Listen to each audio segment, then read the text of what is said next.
Hello everyone, this is Professor Pawan Shonkar and I welcome you in our 23rd lecture of Mechanics of Material, and today we will discuss some more numericals on torsion in spring. This will be the last session for torsion in spring as well as unit number 2.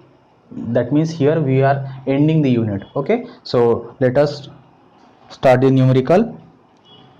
We have covered 3 numericals in the last session. Numerical number 4. A closely coiled helical spring of mean diameter 20 centimeter is made of 3 centimeter diameter rod and has 16 tons. Full stop. A weight of 3 kilonewton is dropped on a spring.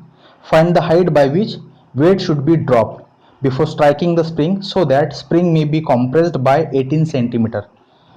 And C is equal to 8 into 10⁴ newton per mm square. तो जैसे जैसे जो data दिया है सबसे पहले वो collect करते हैं. Close coil helical spring of mean diameter. Mean diameter मतलब कॉइल डायमीटर होता है. Mean diameter is 20 centimetre.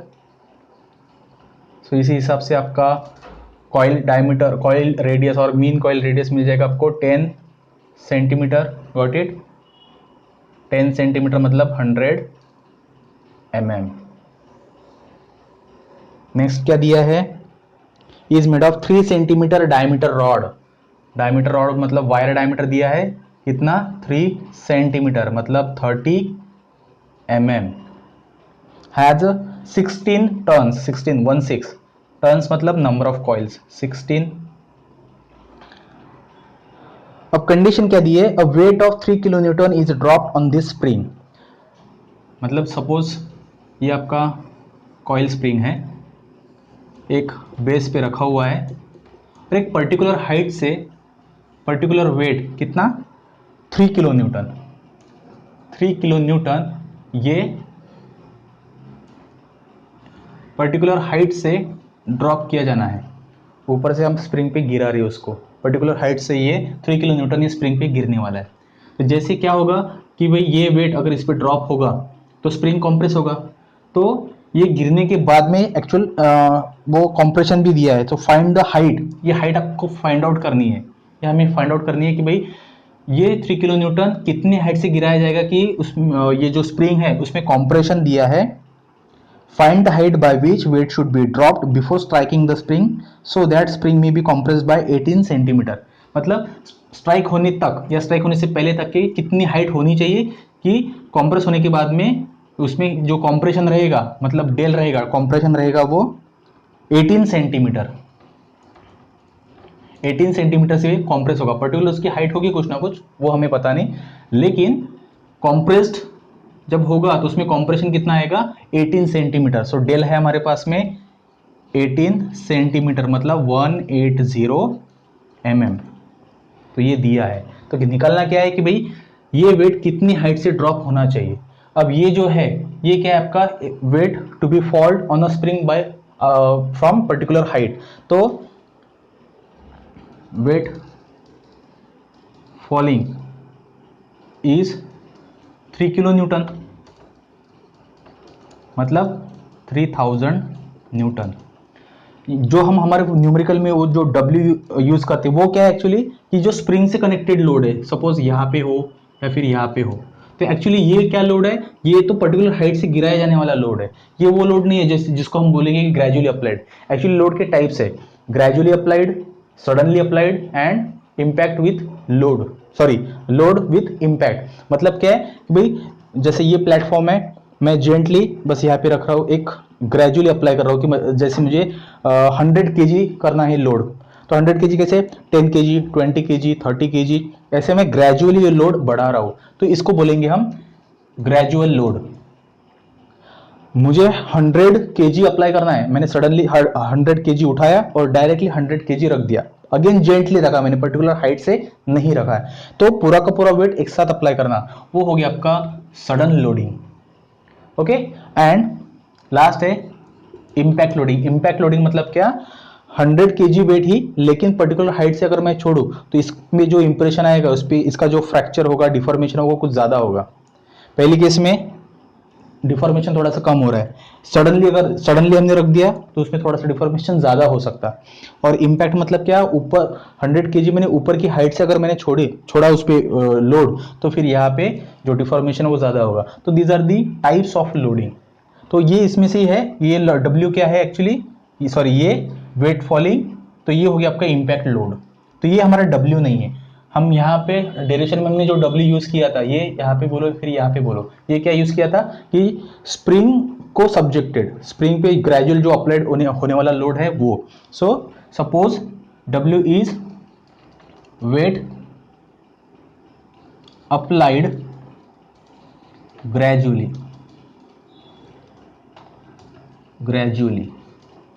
Gently हम लोड जो रख रहे हैं वो।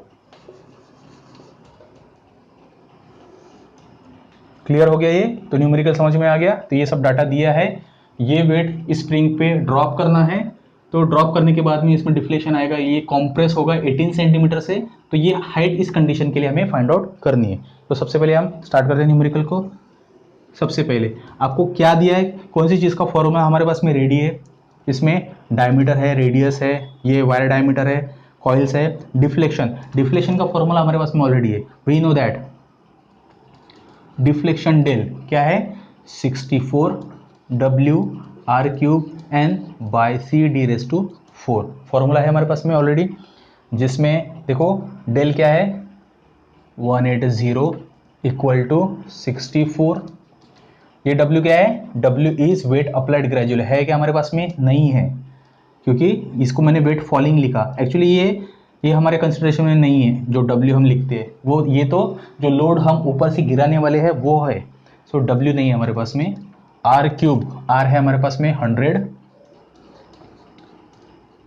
N कितना है 16/CD⁴ C दिया होगा। For same numerical consider modulus of rigidity is 8 × 10⁴ Nm²। So C दिया है 8 × 10⁴ और D दिया है 30 mm 30⁴। So in this way क्या निकल जाएगा, यहाँ पे W निकल जाएगा।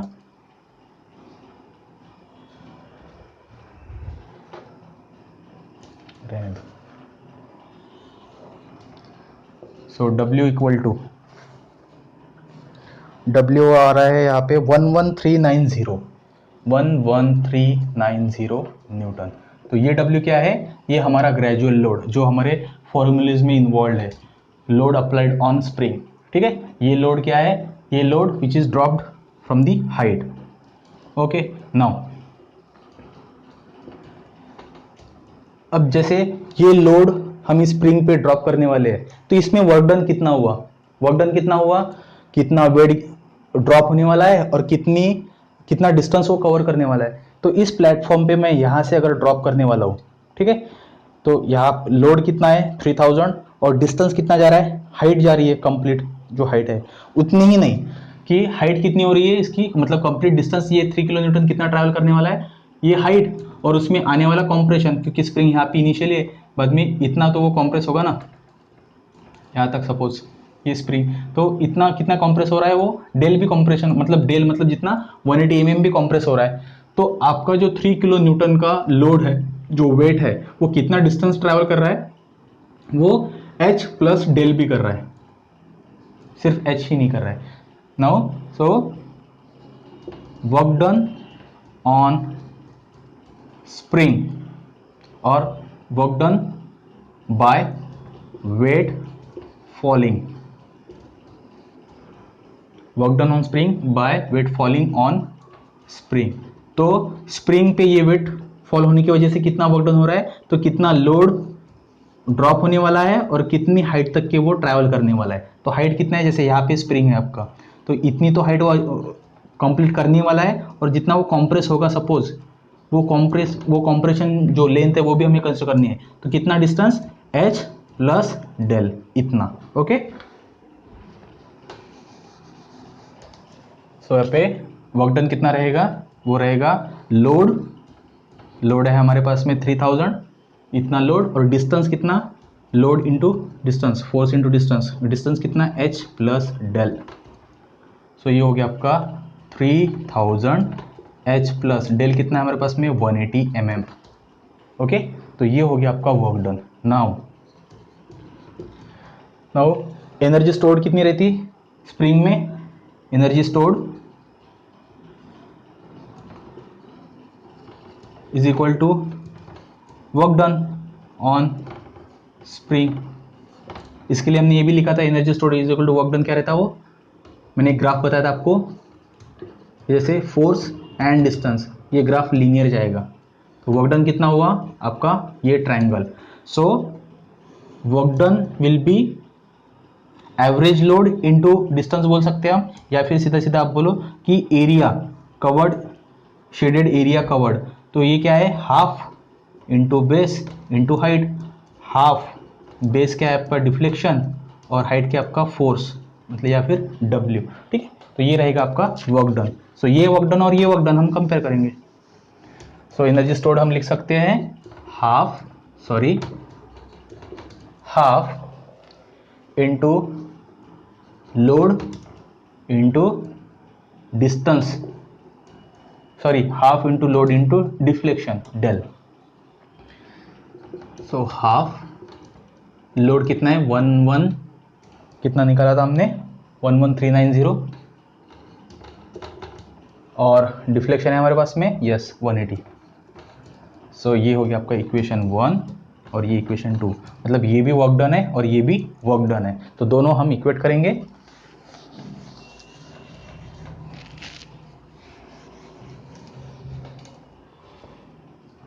सो half 11390 into 180 equal to 3000 H plus 180। So इस कंप्लीट रिलेशन में आपको H मिल जाएगा क्योंकि H ही अननोन है। समझ में आ गया? हमने बस यहाँ पे भी वर्क डन निकाला बाय वेट फॉलिंग एंड यहाँ पे वर्क डन निकाला according to our relation average load into deflection. So यहाँ पे H आना चाहिए आपका 161.7,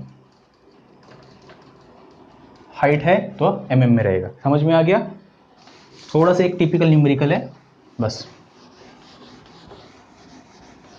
Now let us discuss the very last numerical on torsion in spring and the last numerical of this unit also. यहाँ पे हमारा ये यूनिट खत्म हो जा रहा है। So last numerical is the stiffness of closed coil helical spring is 1.5 Newton per mm. Stiffness दी है 1.5 Newton per mm.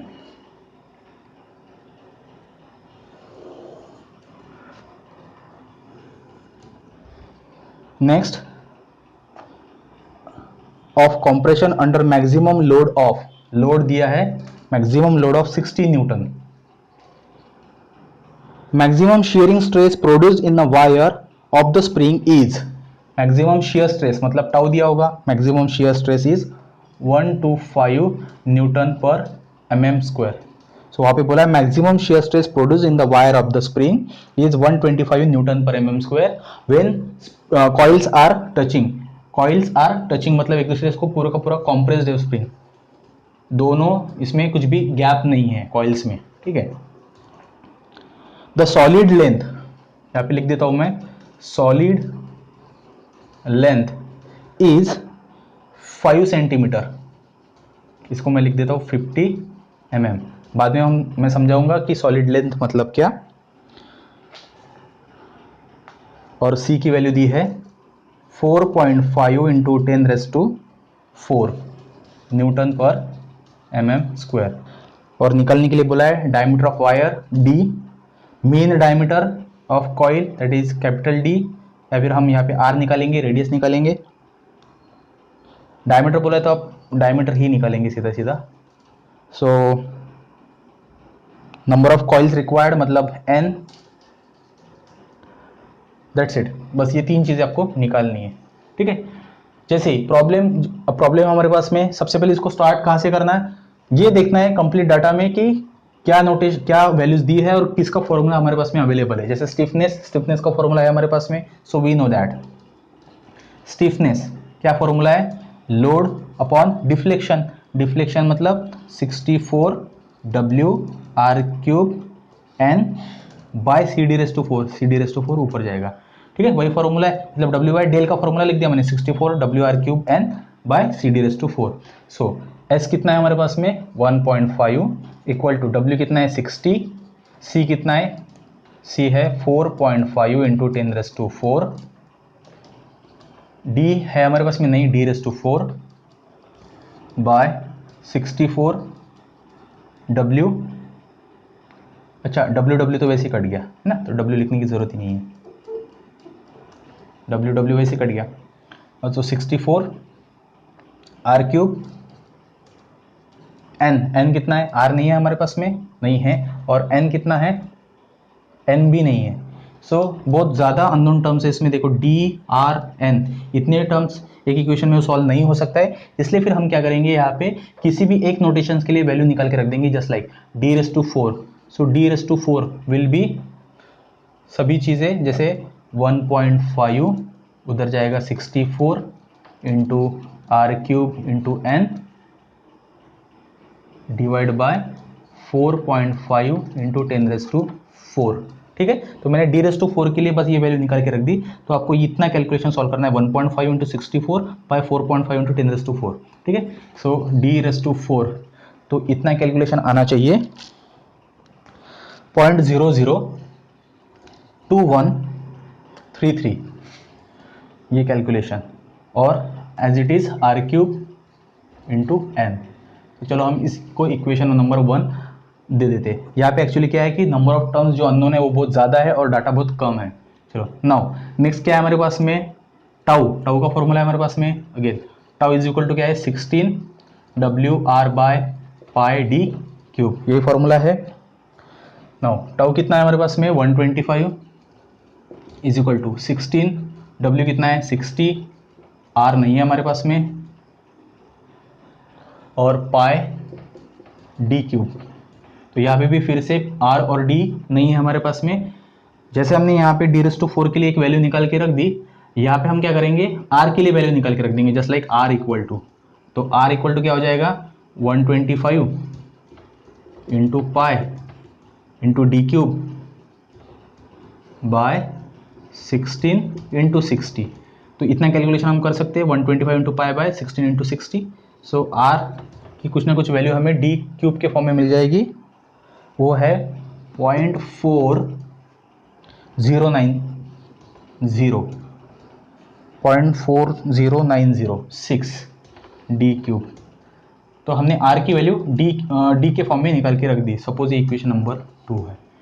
तो आर मैं इस इक्वेशन में यूज कर सकता हूँ, आर की वैल्यू यहाँ पे आर है, तो एक नोट मतलब एक अननोन टर्म फिर से कम हो जाएगी, hence equation 1 proceed. So D raise to 4 equal to क्या है 0.002133 इंटू आर क्यूब है, सो आर क्या है आपका 0.40906 डी क्यूब। तो इस इक्वेशन में आर क्यूब है तो इसका cube, okay, into N as it is. So D raise to 4 equal to, ये कैलकुलेशन एज इट इज रखा हूँ मैं, इसको मैं सॉल्व नहीं कर रहा हूँ। सो 0.002133 इंटू 0.40906 इसका क्यूब है, इसका क्यूब इंटू डी क्यूब का क्यूब क्या हो जाएगा D raise to 3 into 3 9 into N, बराबर है। तो ये कैलकुलेशन आप कर सकते हैं, नो इशू। तो यहाँ पे देखो D raise to 4 D raise to 9, यहाँ पे कितना बचा डी रेस टू 5 बचा। So D raise to 5 into N, D raise to 5 into N equal to क्या आ जाएगा, ये टर्म इधर आ जाएगी, यहाँ पे कितना बचा 1 ही है, ये पूरा का पूरा कट गया, इज इक्वल टू 1 बाय ये पूरी की पूरी term, so 1 by this whole term. So वही पूरी की पूरी टर्म में एज इट इज लिख रहा हूँ फिर से 1 बाय ये पूरा का पूरा calculation part 0.002133 into 0.40906 raise to 3, ठीक है। ये एक पार्ट मिल गया हमें, मैं इसको बोल दे रहा हूँ equation number 3।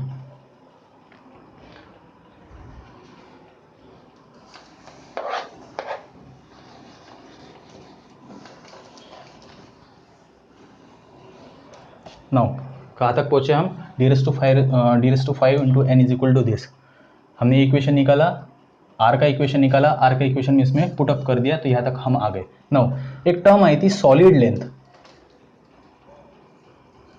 What is solid length? जैसे ये स्प्रिंग है आपका और बोला था कि closed coil when coils are touching. तो टचिंग मतलब क्या, ये दोनों के दोनों कॉइल्स में डिफरेंस ही नहीं है, कुछ गैप ही नहीं है, एक दूसरे से टच है, इसलिए फिर ये जो लेंथ बनी ये है सॉलिड लेंथ। Solid length.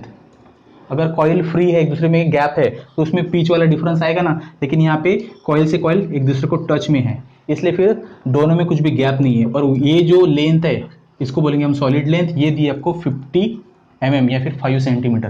तो एक्चुअली ये लेंथ है क्या, एक दूसरे पे 1/over कॉइल है, बहुत सारे कॉइल है, एक के ऊपर एक, एक के ऊपर एक। तो ये लेंथ कितनी है, एक कॉइल, ये डिस्टेंस कितना है, d मतलब डायमीटर, और कितने कॉइल है, d इंटू एन हो जाएगा सीधा सीधा। सो solid length is diameter into number of turn, और ये दिया है आपको 50 mm। समझ में आ गया? मतलब एक डायमीटर, जैसे ये एक वायर हो गया, और कॉइल सारा टचिंग बोला है, तो एक दूसरा कॉइल, तीसरा कॉइल, चौथा कॉइल, पांचवा, छठवा, ऐसे एक के ऊपर एक के ऊपर एक एक कॉइल रखे हुए। और बोला है कि सॉलिड लेंथ इनकी 50 है। ये लेंथ एक्चुअली है क्या, ये कितना है, ये है डायमीटर, और 1 2 3 4 5 6 ऐसे n, तो ये डिस्टेंस कितना हुआ, n into D, number of turns into diameter. इसलिए फिर हमने यहाँ पे सॉलिड लेंथ का फॉर्मूला यूज किया, दिया है, so d into N is equal to 50। Got it? So ये one more notation that we have, d into N is equal to 50, so we can have n equal to क्या हो जाएगा, 50/d। सो ये फिर से एक चीज़ हम यूज़ कर सकते हैं, इक्वेशन नंबर 4 सपोज, तो ये वैल्यू मैं इसमें यूज़ कर रहा हूँ इक्वेशन नंबर 3 में। So equation 3 proceed, d⁵ into n मैं ये लिखूंगा 50/d इक्वल टू पूरा का पूरा कैलकुलेशन पार्ट 1/, ठीक है, ये पूरा का पूरा एज इट इज़ यहाँ पे। नाउ देखो d⁵ है, एक d के साथ में कट जाएगा, सो d⁴ इक्वल टू क्या हो जाएगा, d⁴ इक्वल टू 50 मैं उधर भेजूंगा, सो 1/, क्या 50 इंटू वो वही पार्ट 0.002133 इंटू क्या है 0.40906 तो अब यहाँ पे d⁴ या फिर सीधा सीधा d की वैल्यू आपको मिल जाएगी।